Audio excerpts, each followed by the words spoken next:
فائدہ ہوتا ہے۔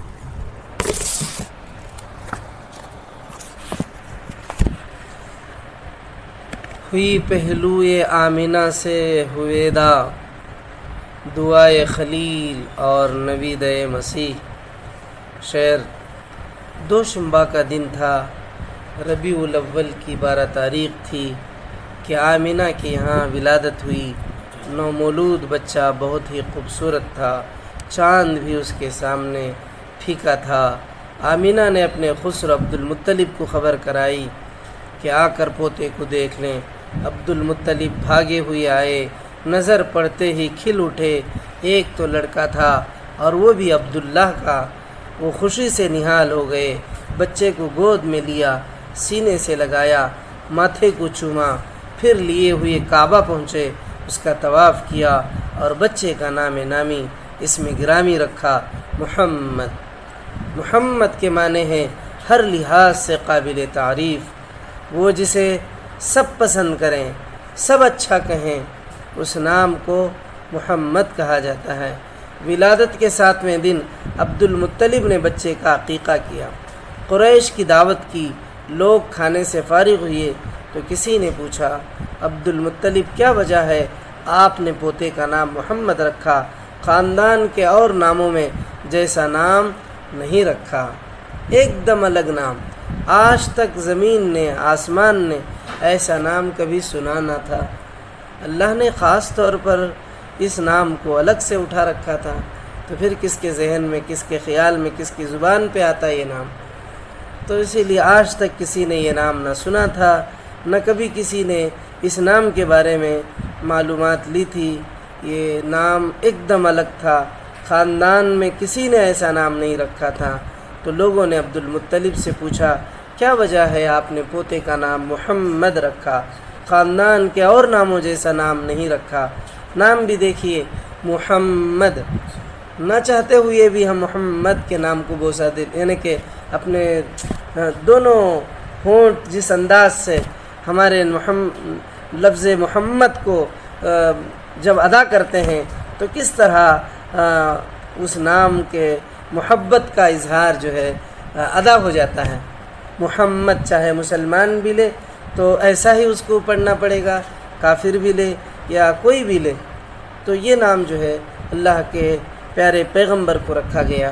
میں نے چاہا، عبدالمطلب نے جواب دیا، میں نے چاہا آسمان پر بھی اس کی تعریف ہو، زمین پر بھی، خالق کو بھی پیارا ہو، خلقت کو بھی پیارا ہو۔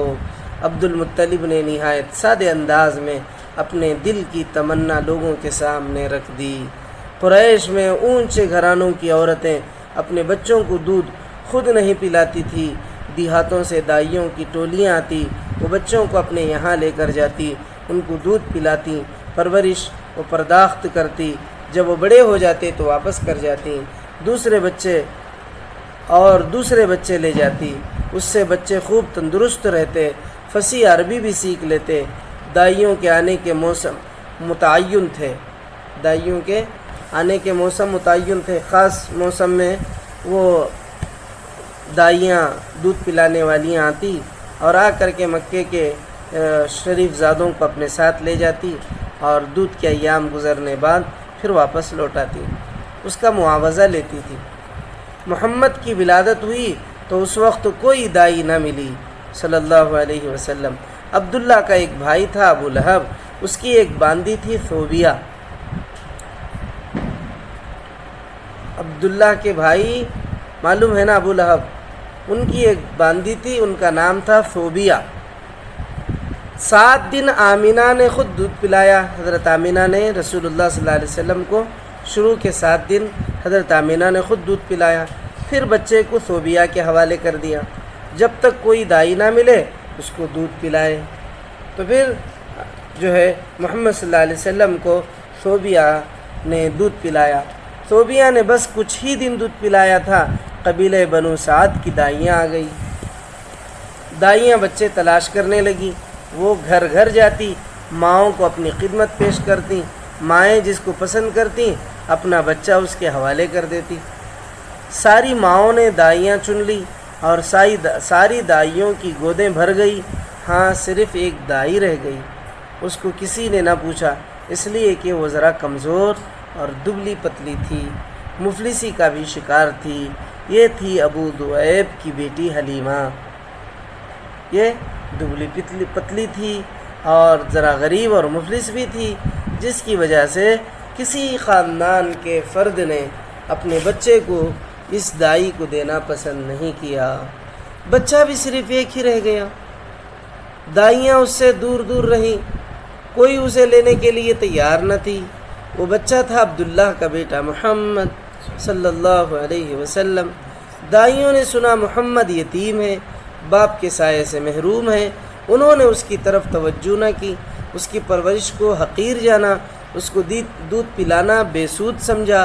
بولی اس یتیم کو لے کر کیا کریں، اس کا دادا ہمیں کیا دے دے گا، ماں سے بھی کیا مل جائے گا۔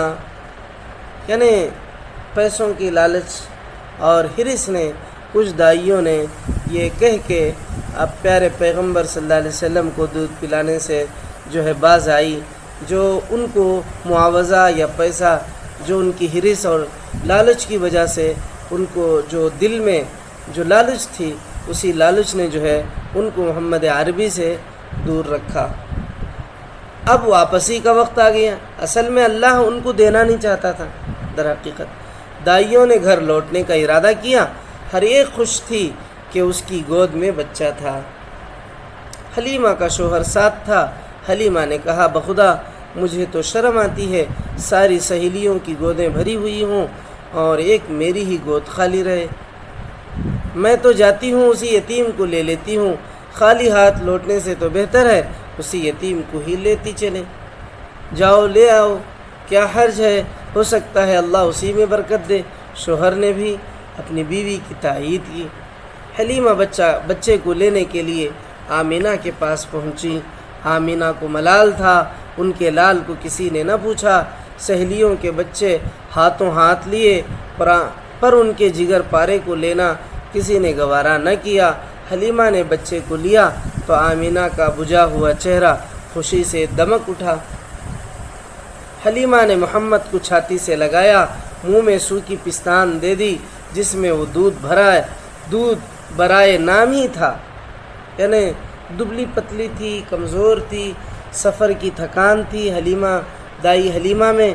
تو جیسے ہی انہوں نے دائی حلیمہ نے محمد صلی اللہ علیہ وسلم کو اپنے سینے سے لگایا اور منہ میں جو ہے بچے کو دودھ پلانے کے لیے پستان دی، تو اللہ تبارک و تعالیٰ کا کرنا ایسا ہوا کہ دودھ جو اصل میں برائے نام تھا دبلی پتلی ہونے کی وجہ سے، لیکن حلیمہ کی حیرت کی انتہا نہ رہی، پستہ منہ میں دیتے ہی انہیں ایسے لگا جیسے دودھ کی سوتیں جاری ہو گئی، یعنی جیسے اللہ تبارک و تعالیٰ نے وہاں سے دودھ جاری فرما دیا۔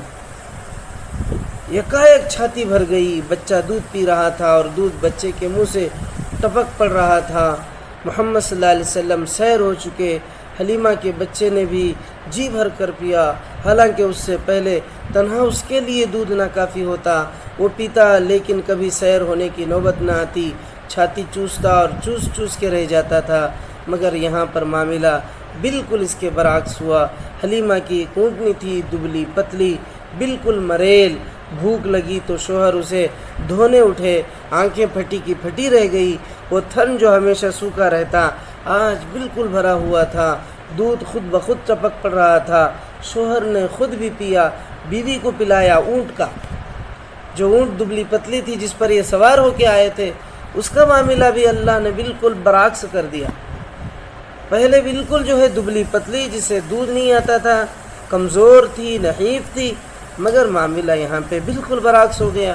محمد عربی کے آنے کے بعد جو ہے دائی حلیمہ بھی جو ہے الحمدللہ جو ہے مضبوط ہو گئی، ان کو بھی اللہ تبارک و تعالیٰ نے دودھ سے بھرمار فرمایا، اور جو اونٹنی یہ اپنے ساتھ لے آئے تھے اس اونٹ کو بھی اللہ نے دودھ سے بھرمار فرما دیا، اور وہ اونٹ جب دھونے کے لیے یعنی کہ صاف کرنے کے لیے لے گئے تو اپنے آپ دودھ ٹپکنے لگا۔ تو پھر ان کے شوہر نے دودھ پیا پیٹ بھر کے، پھر ان کی بیوی کو پلایا، دونوں نے جی بھر کے پیا۔ رات ہوئی تو دونوں نے بچے کو پہلو میں سلا لیا، پھر خود بھی سو رہے۔ نیند اتنی آرام اور چین کی تھی، بالکل ہی بے خبر ہو گئے۔ صبح ہوئی تو شوہر بولا، حلیمہ کیا خیال ہے بخدا، بہت مبارک بچہ پا گئی تم۔ حلیمہ بخدا میرا بھی، حلیمہ نے جواب دیا، بخدا میرا بھی یہی احساس ہے۔ دائیوں کا قافلہ گھروں کو لوٹا، حلیمہ کی آگے آگے تھی سواری اور مستانہ وار رواں دواں تھی۔ سہیلیوں نے دیکھا تو آواز دی، واہ ری ابو ذئب کی بیٹی، یعنی یہ کمزور تھی ان کی سواری، اور یہ جب آئے تھے قبیلے سے، اس وقت میں سب کے سواریاں تیز تیز ایک دم طاقت کے ساتھ وہ آگے آگے دوڑ رہی تھی، اور دائی حلیمہ کی سواری جو ہے بالکل پیچھے رہ گئی تھی۔ اب یہاں معاملہ بالکل برعکس ہے، سب کے پیچھے چھوٹ گئے اور دائی حلیمہ کی سواری سب سے آگے آگے۔ اب یہ پیچھے والیاں اور عورتیں جو دائیاں تھیں وہ آواز دینے لگی، واری ابو ذئب کی بیٹی ذرا ٹھہرو نا، ہمیں بھی تو آنے دو، ہم بھی پیچھے آ رہے نا، ہم بھی آنے دو، ذرا ٹھہرو۔ ارے یہ وہی سواری ہے جس پر تم آئی تھی؟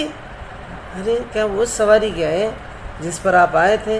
کیا وہی سواری ہے؟ یہ تو راستے میں رک جاتی تھی، بار بار تم پیچھے ہو جاتی تھی ہم سے۔ حلیمہ ہاں ہاں بخدا یہ وہی سواری ہے۔ سہیلیاں ایسی ناکارہ سواری میں یہ تیزی اور چستی کہاں سے آ گئی؟ یہ تو بڑی عجیب بات ہے۔ تو وہ لوگ بھی حیران تھی، وہ عورتیں بھی بڑی حیران تھیں کہ آخر یہ کیا ہو گیا، کیا ماجرا ہو گیا۔ حلیمہ کا معاملہ بالکل برعکس ہو گیا ہے، سواری میں بھی قوت آ گئی ہے، ہم سے بھی زیادہ تیز رفتار ہو گئی ہے، اونٹنیوں میں بھی، اور خود حضرت دائی حلیمہ میں بھی الحمدللہ اللہ تبارک و تعالیٰ نے چستی عطا فرما دی تھی۔ یہ سارا ماجرا کسی بچے کی برکت سے ہوا تھا جن کا نام نامی اس میں گرامی محمد صلی اللہ علیہ وسلم تھا۔ آگے انشاءاللہ آپ کی خدمت میں آئے گا۔ اللہ ہمیں عمل کی توفیق عطا فرمائے۔ سبحان اللہ بحمدہ، سبحانک اللہم وبحمدک، واشہد ان لا الہ الا انت